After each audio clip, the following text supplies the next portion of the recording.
Oi gente, tudo bom com vocês? Bem-vindos a mais um vídeo do meu canal. E no vídeo de hoje eu vim trazer finalmente pra vocês o vídeo das minhas leituras do mês de novembro. Hoje é dia 24, amanhã é Natal e eu demorei tudo isso pra trazer o vídeo. Mas enfim, né gente, finalmente trouxe aqui e agora bora falar sobre as minhas leituras de novembro. Então deixe seu like, se inscreva aqui no canal e bora começar. Bom, gente, no mês de novembro eu li todos esses livros, só tá faltando um, depois eu falo pra vocês qual é. Enfim, vamos começar, né? Bom, gente, a minha primeira leitura foi Noites Brancas, do Dostoiévski. Esse livro é um clássico. Eu comecei esse projeto, assim, no ano de 2025, de ler mais clássicos, e é uma coisa que eu não vou só levar pro ano que vem, né, o ano de 2026, como pra minha vida mesmo. Eu gostei muito de começar a ler clássicos. Eu quero fazer um vídeo falando só sobre isso, só sobre a importância, só sobre por que eu quis começar a ler clássicos, então eu não vou entrar muito em questão aqui disso, vou apenas falar do livro, né, gente? Pra mim, que gosto muito de histórias de romance, enfim, gosto muito mesmo de histórias de romance, de casais, foi muito legal pra mim começar a ler clássicos por esse livro, esse que é o primeiro clássico que eu li, assim, na minha vida mesmo, e foi a escolha perfeita, porque esse livro é justamente uma novela, né, gente? Esse livro, ele fala sobre um romance que é bem triste, na verdade, mostra a parte ruim de amar alguém. Então, assim, foi um livro muito, assim, não esperava, sabe? Eu gostei muito desse livro, eu dei 4 estrelas pra ele. Esse livro aqui é do mestre Dostoiévski, cara, eu já tenho muitos outros livros na minha lista só do Dostoiévski. Eu já comprei um livro, Os Irmãos Karamazov, que é do Dostoiévski também. E eu não sei se eu pretendo ler em 2026, porque é um livro muito grande, gente. Tem mais de 900 páginas e é uma coisa muito complexa pra mim, que tô começando a ler clássicos agora. Então é uma coisa que eu ainda vou ver, mas com certeza o Dostoiévski me conquistou. Todos os vídeos que eu via sobre os livros dele, era sempre, sabe, vídeos falando da história dele, vídeos falando sobre os livros dele. E muitos dos livros dele me conquistaram assim, eu li a sinopse e falei, nossa, eu quero ler esse livro. Então realmente, gente, foi uma ótima escolha. Essa edição aqui é da editora 34, eu tenho procurado as melhores traduções, assim, as traduções que eu acho mais fácil de entender, porque esses livros aqui clássicos, né, gente, são livros que são escritos em 1800, enfim, então a linguagem é um pouco mais difícil, e mesmo que a tradução, né, ajude, tem pessoas que escrevem de formas mais fáceis de entender e outras que fazem a tradução um pouco mais difícil. Então, a gente tem que procurar entender isso também, para que a gente possa pegar um clássico que a gente consiga ler tranquilamente. Essa edição da editora 34 foi uma ótima edição, eu gostei muito da tradução dela. Com certeza eu vou comprar outros livros dessa editora. E é isso, gente. Noites Brancas é um livro sobre um romance, mostra a parte ruim de amar alguém e você não ser recíproco, né? A pessoa não te amar de volta, mas ele conta de uma forma bem diferente. Vocês têm que ler pra entender, mas enfim, eu adorei muito esse livro.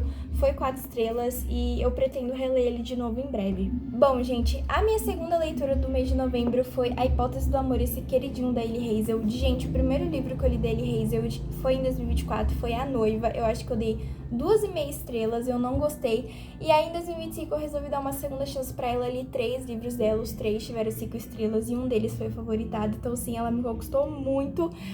Eu espero reler A Noiva ano que vem, espero mesmo conseguir, porque quem sabe dessa vez nessa releitura eu goste mais, né, gente? E até porque já fez mais de um ano que eu li ele. E também espero ler outros livros dela, espero que ela lance mais. Já tem um na minha lista que eu quero ler ano que vem, espero comprar logo. Mas é isso, gente. Esse livro aqui, a gente acompanha a história da Olive e do Adam. O Adam, ele dá aulas na universidade onde a Olive faz doutorado. Então, acontecem algumas coisas e ela precisa fingir um relacionamento de mentira com o Adam. Primeiro começa com ela beijando ele de surpresa, porque ela viu a pessoa que ela precisa enganar, digamos assim, com esse relacionamento. E aí ela beija o Adam e ele fica totalmente surpreso, mas aí depois eles conversam, ele inclusive que dá a ideia deles namorarem de mentira, porque também seria bom pra ele. E aí, gente, eles começam a namorar de mentira. O resto você já sabe, né? Eles vão se apaixonar aí. E, gente, esse livro é muito bom. No começo eu fiquei em dúvida se eu dava 5 estrelas ou 4,5, porque eu não gostei tanto quanto Amor Teoricamente, por exemplo. Eu basicamente, gente, é difícil comparar, porque eu basicamente gostei dos dois igual. Porém, O final de Amor, teoricamente, me incomodou, porque eu não gostei da forma como o casal ficou junto. E nesse livro aqui, eu não gostei também da forma como eles ficaram juntos, digamos assim. Os dois tiveram um ponto especial que me incomodou, mas o resto da história foi muito boa. Então eu acabei dando 5 estrelas mesmo, ele merece, eu gostei bastante desse livro. E é isso, gente, 5 estrelas, esse livro é muito bom, leiam. É um clássico da Hailey Hazelwood, eu sei que os livros dela podem parecer chatos por conta desse negócio das protagonistas e os protagonistas estarem nesse ambiente acadêmico, sempre uma coisa de física, sei lá, química, matemática, mas não, gente, não é chato, por mais que a gente não entenda algumas coisas, é até que legal, eu nunca cheguei a me incomodar em nada disso nos livros dela, então realmente foi muito legal de ler. Bom, gente, a minha terceira leitura foi Aconteceu Naquele Verão. Esse livro, ele é bem assim... É aqueles livros lotados de hot, sabe, gente? É assim... Eu dei 3 estrelas pra esse livro. Eu gostei dele. O casal tem química. Eu achei legal a história. A história é de uma patricinha que depois que ela invade um lugar pra fazer uma festa, enfim, o padrasto dela leva ela pra cidade onde a mãe dela nasceu. E se casou, né, com o pai dela, que, enfim, depois, né, infelizmente, não vou falar porque senão o YouTube corta. Mas enfim, e aí ela vai pra essa cidade, enfim, conhecer a história do pai e ela acaba descobrindo pessoas muito amorosas, né? Uma cidade muito amorosa, enfim, cidade pequena é assim. E aí ela encontra esse pescador, porque ela é uma cidade litorânea, então ele é pescador, ele sai pra longas viagens no mar, então ele é um cara meio rabugento, ele é um cara viúvo, e aí, além dele ser pescador e tudo isso, a gente vai ver ela ficando preocupada enquanto ele vai para essas viagens, né, de pescar, ela começa a gostar dele, por mais que o jeito dele seja totalmente contrário do dela, e é legal acompanhar isso, porque a gente não sabe o que acontece no final, né, a gente não sabe se ela que vai largar a vida de luxo dela ou se ele vai largar a vida tranquila dele, né? Então, assim, no final a gente descobre, né, quem é que vai fazer esse sacrifício, mas é muito legal ver a química deles, gente, eles realmente combinam, é um livro bom, porém, gente, tem muito hot, se você não gosta de hot, não lê, porque tem muito hot, e o primeiro hot deles é num lugar que eu não vou nem falar na onde, mas é um lugar assim, gente, que, meu Deus do céu, só de pensar eu já fico, tipo... Não é um lugar indicado, sabe, pra fazer esse tipo de coisa, digamos assim. Enfim, né, gente? Leiam pra descobrir, mas é basicamente essa a história. 2 opostos, né, gente, que se atraem. Mas como eu falei, eles são muito fofos, eles combinam. Eu acho que só é um pouco exagerado os hots mesmo, algumas coisas assim. Mas de resto, a história até que é legal. E é isso, gente. Vamos para o próximo. Bom, gente, o próximo livro foi o segundo clássico lido da minha vida, A Metamorfose, do Franz Kafka. Eu nunca sei falar direito o nome dele. Gente, esse livro aqui é sensacional. Olha as ilustrações que tem aqui. Vou mostrar pra vocês. A gente tem ilustrações nesse livro. Olha isso. Bom, gente, basicamente nesse livro a gente acompanha... O protagonista Gregor Samsa, ele, de repente, do nada, em um dia, acorda na forma de um inseto, sim, um inseto. E o livro mostra basicamente isso, ele acordando como um inseto e tendo que lidar com a vida dele, a nova vida dele dessa forma. Então ele tem que lidar com o fato de que é ele que sustenta a casa, ele que precisa levar dinheiro para casa e não pode porque ele acordou na forma de um inseto. Ele tem que aguentar a família dele também, que não tá entendendo o que tá acontecendo com ele, tá assustada. E ele mesmo que não consegue entender porque aquilo aconteceu com ele. Esse livro aqui, gente, ele tem críticas em forma de metáfora, então a gente pode, assim, tirar inúmeras críticas dele. A gente pode entender, por exemplo, o fato do Gregor acordar e a primeira coisa que ele se preocupar é em não se atrasar pro trabalho. O gerente dele vai à casa dele, então o gerente dele vê a situação que ele tá, ele é demitido e ele fica totalmente perplexo, porque ele trabalhou anos para aquela empresa e eles demitiram ele e ele não sabe porque acordou daquele jeito, não é culpa dele, ele que tem que sustentar a casa, os pais dele que podem parecer vítimas no começo, gente, porque obviamente, o que você faz se você vê seu filho acordando na forma de um inseto? Você não sabe o que fazer, você acha que aquele inseto não é seu filho, você não entende como pode ajudar, e é basicamente isso que acontece. Mas a família do Gregor também explora ele de certa forma, porque depois que ele não pode mais trabalhar, todos eles trabalham. E assim, ele meio que era explorado, a gente entende isso, que ele era totalmente... que ele dava totalmente todo o dinheiro dele para a família, mas que no primeiro segundo que ele precisou de ajuda, enfim, que ele virou um inseto, eles não sabiam o que fazer e ficaram contra ele, porque ele meio que virou um estorvo, né, gente? Então, assim, é uma história carregada de metáfora. Esse livro aqui, assim como Noites Brancas, ele recebeu 4 estrelas, foi um ótimo livro, um ótimo clássico. A linguagem desse livro também é fácil de entender, eu não tive muitos problemas para entender. E é isso, gente. 4 estrelas é um livro muito bom, é outro clássico que com certeza vale a pena ler pelo menos uma vez na vida.